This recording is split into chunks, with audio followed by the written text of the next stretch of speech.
Okay, so you are being told to invest all the time. You got no idea why you should even invest in the first place. You watch people getting rich off all their investment, whether it's, buying a house, stocks, or even buying bloody used cars. So what the heck is happening out there? We're going to unpack why you should start investing in the first place at all. And so let's just jump right into it. We got Charlie over here with me. Let's go. So why should people invest? Come on. Yes, exactly. So we got people talking about investing all the time, especially myself on TikTok. I spout invest. But I want to simplify this because there is opportunities for everyone out there, and it is so important for people to get started. And I feel like not enough people understand the opportunity that they have, even starting at a young age. Like we're told and we're sort of under this impression that it's really complex and we need lots of money, or it's extremely risky, and it's just not. Exactly. And I think a lot of people, like, they're just not in that kind of environment so much. There's no real dialogue per se. Like a lot of like the online content is just like in one direction. And then you've got your schools that is just hopeless. They don't really do any financial. Exactly. So I feel like, we're here to simplify things. We're here to, show people that they can have a shot themselves. Because the detriment, like the problem is with people that do not, they just think that they can, rely on their superannuation, which in some cases that's true, but you're missing out on such a huge chunk of potential by not getting started early. That's right. And then like a lot of the things I hear out there is just people go to uni, they get themselves a like nice cushy job, and they think that's just going to be like that forever. And those are the lucky ones really, isn't it? Like literally, I know a lot of people who struggle to find what they're truly passionate about, which is another discussion of it in itself. I'm sure we'll discuss that later down the track. But I see a lot of people that are just like, yeah, I've got a good job, I'm happy. But jobs don't normally stay good for that long anyway. And one thing shocking that I found recently is I checked out this graph, and this is basically the inflation rate. And you can see over here on the right hand side in this blue box, which is where like the banks try to target the CPI, and that's obviously between 2 to 3%, which is, we all know it's a healthy level of CPI. But as you can see, a lot more of the graph sits above that than below that or in between that. So that's kind of really scary. And this doesn't even take into account the latest data was 2017 over here. The last couple of years has been really bad. I mean, like, how many times do we go to restaurants and I don't know, like I'm in Adelaide, you're in Perth, right? I mean, in Adelaide, you can't get a meal for one person for $50, and then, you add a couple of drinks in there and you can easily go up to the 60, 70 per person, What's it like? Yeah. Perth, same thing. Same story. Yeah. Same story in Perth. It's like if two people, it's like $75, $100 minimum. And then there's groceries and petrol and all the things, all these day-to-day expenses that the everyday person is actually really struggling at the moment. So rather than, so I think that for the majority of people out here who are constantly, it's just fear mongering, everything's bad, inflation's high, everything's expensive. This only highlights even further how important it is to be financially literate and to be good with money, which includes investing. That is part of the equation. Exactly right. Not just saving money. Yeah. Exactly right. And just going back to like the people with jobs and stuff. I mean, I'm looking at this this wage chart. I'm looking at how much wage has grown or fallen. Thankfully, it's always stayed above zero, which is nice. And what kind of messed up economy it would be if on median wages were going backwards. But wages don't go up, like for the last 10 years hasn't increased any more than 3.5%. Every wage increase has been sitting below that. So if you're really relying on your wage to beat the inflation, I mean, just matching the inflation means you're staying in the same spot. But as you can see, the wage growth is sitting below that. So you're really getting left behind if all you're doing is just relying on your wage growth, because over time you're gonna struggle and you're gonna get left behind. Exactly. And a lot of people are really starting to feel that. And the stats show on the ASFA, I got these stats from the ASFA website. The average retirement account balance is around $153,000 for males. For females, it's $102,000. Now, if that is the average, that's simply just not going to cut it long term. It's a pretty depressing figure because, we're struggling as we are right now, and we're all dreaming for a better future ahead, but then the future also doesn't look that great, because superannuation is basically drawing a picture of what your life is going to look like when you retire, right? So this dream of it's all going to work out, she'll be right attitude isn't really cutting. And the good thing about that is that there are simple ways to get started now and not have to be in that situation. Yeah. Change of gear right there, you know, starting to looking at something positive. So yeah, where do you see some of those opportunities, Charlie?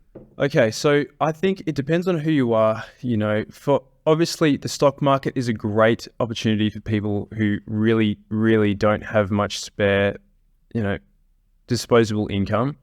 You can get started with very little. But a lot of what I'm seeing at the moment, and I've always recognized this, is that Australians especially are obsessed with property. And it's a good thing and it's a bad thing. The bad side of that is that people will blindly go into property not knowing what they're doing and then wonder why they're facing, you know, they're experiencing financial stress after buying a house, which is, you know what I mean? Like, Mitch, I think I saw a stat somewhere, I'll have to get it up, but I think it was like 70% of first home buyers regret their decision of buying their house because they don't take into consideration all the additional lifestyle costs that come with that.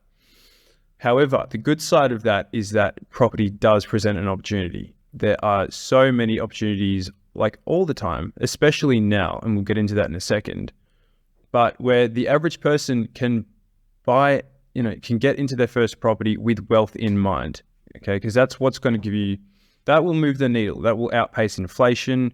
You still get the benefit of having, you know, being able to call it your own home, all that good stuff.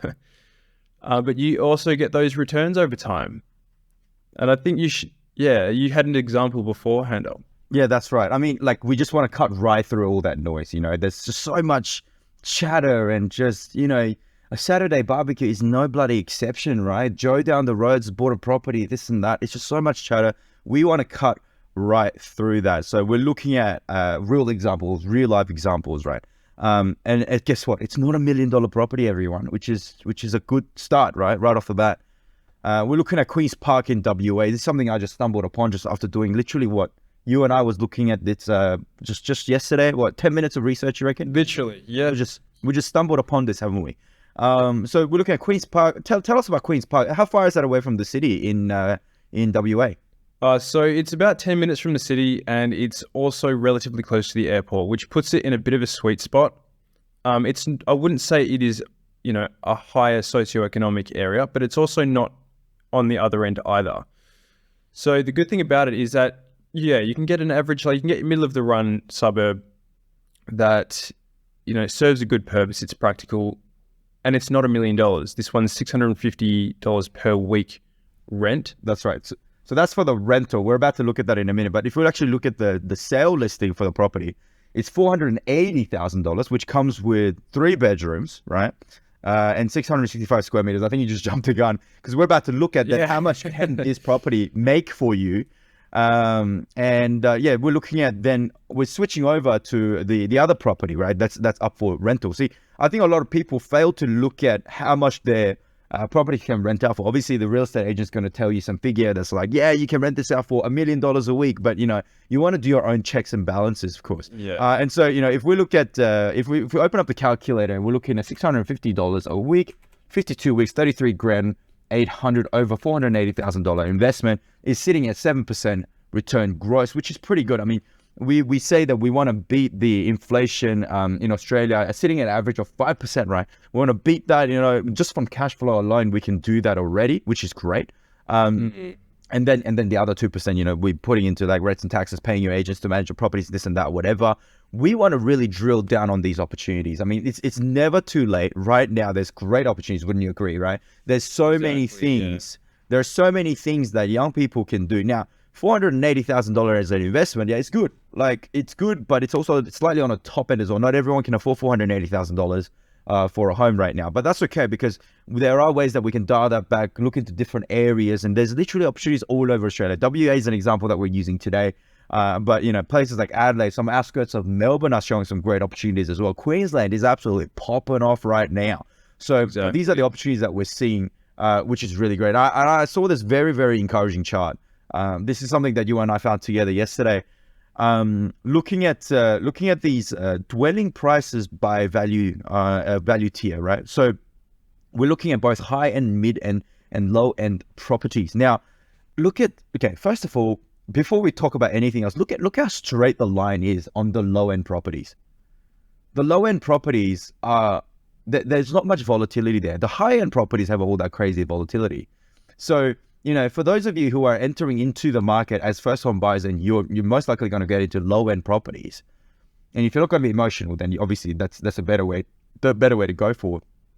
And these low end properties actually provide a much more secure value for investment already, just looking at this chart. And second of all, these graphs obviously go up and down, up and down, up and down. I'd rather people listening to our podcast invest when the graph is down than when it's up. Then the risk reward ratio is a lot better when that's the case. Buy low, sell high, right?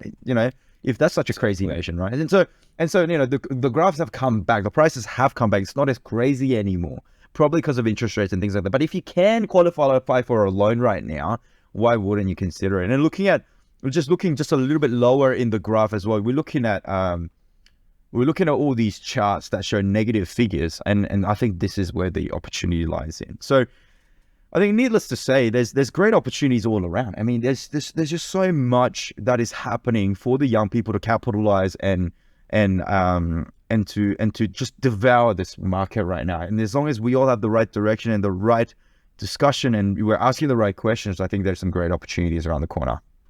100%, man. So yeah, for people that were watching, basically what we were doing is comparing a house, what that cost to buy versus how much that would be to rent, and showing them that the return, hypothetically, if we were to rent that house out instead of living in it, it would provide a good return. And there are opportunities like that everywhere. There are, and it's, as you said, it's better to buy low because that gives you much more options. You can refinance it, you can pull some equity out. It's those options that we need to look for to get yourself ahead of this curve, this inflation curve. Yeah, and why wouldn't you buy it if it puts more money in your pocket? It's like, after all the liabilities and the rent check comes in, and there's more money in your pocket than the alternative, which is like negative, right? This is positive. So yeah, there's a lot to unpack at the moment. That's right. So if you guys are interested to find out more about Australian real estate, young people finance, all that kind of good stuff, make sure you go follow us. We both have our Instagrams all available in the description below. Make sure you go like, share, subscribe, all that good stuff. We'll see you next time. Yep. Send us a follow. Thanks, guys. Peace.